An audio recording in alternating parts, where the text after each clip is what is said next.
Welcome to Mallika Badrinath kitchen. Healthy food, tasty food. இப்போ உங்களுக்காக வந்து ஒரு வெஜிடபிள் ஊத்தப்பம் எப்படி பண்ண சொல்லிட்டு சொல்லித்தரேன். பச்சரிசி 1 அழாக்கு, இட்லி அரிசி 2 அழாக்கு, அவல் 1 அழாக்கு, உளுத்தம்பருப்பு 3/4 அழாக்கு, துவரம்பருப்பு 1/4 அழாக்கு, உப்பு தேவையான அளவு, எண்ணெய் சுடுவதற்கு தேவையான அளவு. ஊத்தப்பம் செய்வதற்கு பொடியாக அரிந்த வெங்காயம், தேங்காய் துருவல், ஸ்வீட் கார்ன், தக்காளி பொடியாக அரிந்தது, கேரட் துருவல், வறுத்த எள், ஆளி விதை விரும்பும் அளவு. இப்போ இதில் பார்த்தீங்கன்னா நான் வந்து புழுங்கலரிசி, பச்சரிசி, உளுந்து, அதோட வந்து துவரம்பருப்பு சொல்லியிருக்கேன். துவரம்பருப்பு சேர்த்து செய்கிறப்ப அந்த ஊத்தப்பம் மாதிரி ஊற்றுறப்ப கொஞ்சம் நல்ல கீழ்பாகம் 7th வரும். அதுக்காக தான் துவரம்பருப்பு சேர்த்துருக்கேன். உளுந்தை குறைச்சிட்டு அவல் சேர்த்திங்கன்னா நல்ல சாஃப்ட்னஸ் கொடுக்கும்.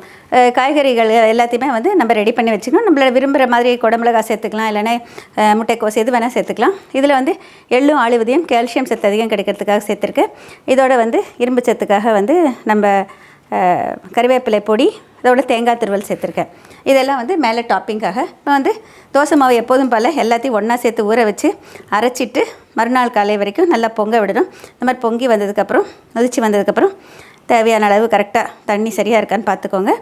இதை வச்சுட்டு நம்ம வந்து இப்போ ஊத்தப்பம் ஊற்ற போகிறோம். கொஞ்சம் கனமாக ஊற்றணும். தோசைக்கல் நல்லா காஞ்சதுக்கப்புறம்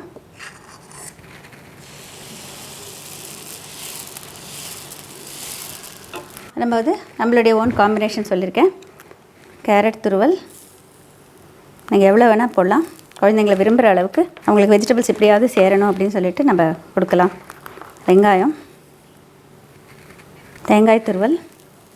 தேங்காய் துருவல் போட்டாலும் உங்களுக்கு வந்து ரொம்ப டேஸ்டியாக இருக்கும். இப்போ பச்சையாக தேங்காய் துருவல் சேர்க்கறது உடம்புக்கு நல்லதுன்னு சொல்லிட்டு எல்லோரும் சொல்கிறப்போ இந்த மாதிரி சேர்க்கலாம். பட்டாணி, இது வந்து ஃப்ரெஷ் பட்டாணி தான், ஆனால் ஃப்ரீசரில் வச்சதுனால கொஞ்சம் சாஃப்டாக இருக்குது. அது அப்படியே வெந்துடும். நம்ம இதில் போடுறப்ப பார்க்குறதுக்கும் கலர்ஃபுல்லாக அட்ராக்டிவாக இருக்கும்.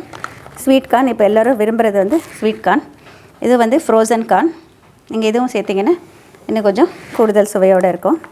நம்மளுக்கு தேவையான எல்லா சத்துக்களும் கிடைக்கும். ரொம்ப கலர்ஃபுல்லாக இருக்கும் பார்க்குறதுக்கு. இது நல்லா எண்ணெய் மட்டும் கொஞ்சம் கூடுதலாக விடணும். ஊத்தப்பனால கொஞ்சம் கூடுதலாக விடணும். ஒரு நாள் கழித்து ரொம்ப நல்லா புளிச்ச மாவு இருந்ததுன்னா ஊத்தப்பம் வந்து நல்லாயிருக்கும். அந்த புளிச்சது தெரியாது. இப்போ இதுக்கு வந்து நான் வச்சுருக்கிறது வந்து இந்த பொடி, கறிவேப்பிலை பொடி. இந்த கறிவேப்பிலை பொடிக்கு வந்து நாங்கள் சேர்த்துருக்கிறது வந்து சிவப்பு மிளகாய், தனியா, அதோடு வந்து நல்லா உலர வச்ச கறிவேப்பிலை, கொஞ்சம் உளுத்தம்பருப்பு, எள், சிவப்பு மிளகாயோட இதெல்லாம் சேர்த்து வறுத்துட்டு கறிவேப்பிலையை தனியாக வறுத்து எடுத்துகிட்டு எல்லாத்தையும் சேர்த்து பொடிச்சு வச்சுக்கணும். கொஞ்சமாக புளி சேர்க்கலாம், 1-2 பூண்டு சேர்த்து பொடிச்சு வைக்கலாம். இப்போ கீழ்பாகம் நல்லா வெந்ததுக்கப்புறம் கவனமாக திருப்பி போடுங்க. இந்த பக்கமும் கொஞ்சம் எண்ணெய் விட்டுக்கலாம்.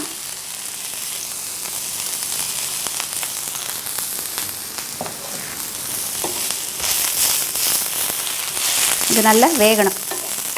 தண்ணியில் குறைச்சி வச்சுக்கோங்க. நல்லா வேகிற வரைக்கும் வச்சுக்கோங்க.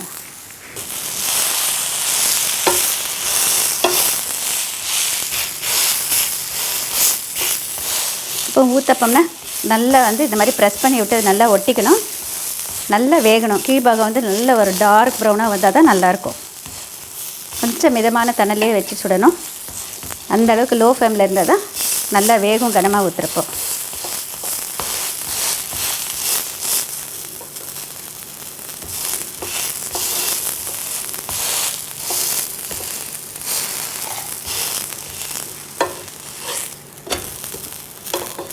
இந்த அளவுக்கு கூட பத்தாதுங்க. இன்னும் கொஞ்சம் வெந்தால் தான் நல்லாயிருக்கும்.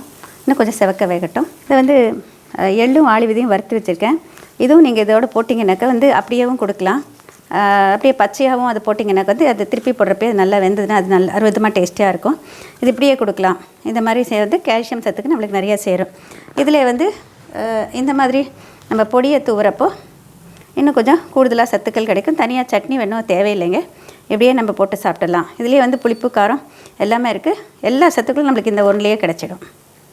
முக்கியமான எல்லா வைட்டமின் சத்துக்கள்லேருந்து, புரதத்துலேருந்து, குடமிளகாய் சேர்த்திங்கன்னா இன்னும் கூடுதலாக உங்களுக்கு வைட்டமின் சியும் அதுலேயே கிடச்சிடும்.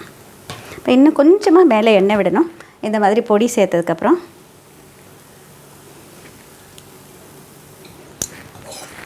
இப்போ கொஞ்சம் லேசாக இப்படி ப்ரெஸ் பண்ணி விடுங்க.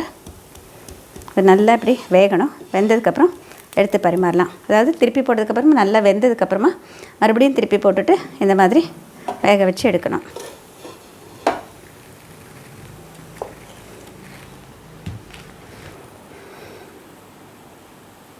எல்லா சத்துக்களும் நிறைஞ்ச காய்கறி ஊத்தப்பம் தயார். நீங்களும் வந்து இந்த மாதிரி டிஃப்ரெண்ட் காம்பினேஷன் ஆஃப் வெஜிடபிள் போட்டுக்கோங்க. கேப்சிகம் 3 கலர் கேப்சிகமும் போடலாம், அதுவும் ரொம்ப சுவையாக இருக்கும். பேபி கார்ன் கிடைச்சா அந்த பேபி கார்னும் ரவுண்டாக ஸ்லைஸ் பண்ணிவிட்டு அதுவும் சேர்த்துக்கலாம். ஒவ்வொரு தடவை ஒவ்வொரு வித்தியாசமான காம்பினேஷன் கொடுக்கலாம். இதில் வந்து நான் கொடுத்துருக்கிறது வந்து கறிவேப்பிலை பொடி, அதுக்கு பதிலாக வந்து தனியா பொடி மேலே தூவலாம், இல்லைனா இட்லி மிளகாத்தூளும் தூவலாம். ஒவ்வொரு தடவையும் ஒவ்வொரு வித்தியாசமான சுவையோடு கொடுக்கலாம். This is vegetable uttapam.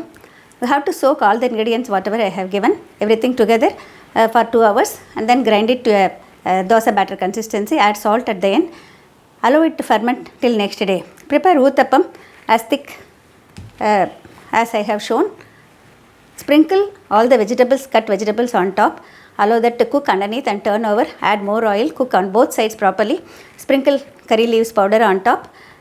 If you like, sesame seeds and toasted flax seeds can be sprinkled on top to give more calcium and iron. This is very tasty. At the same time, it is very healthy also.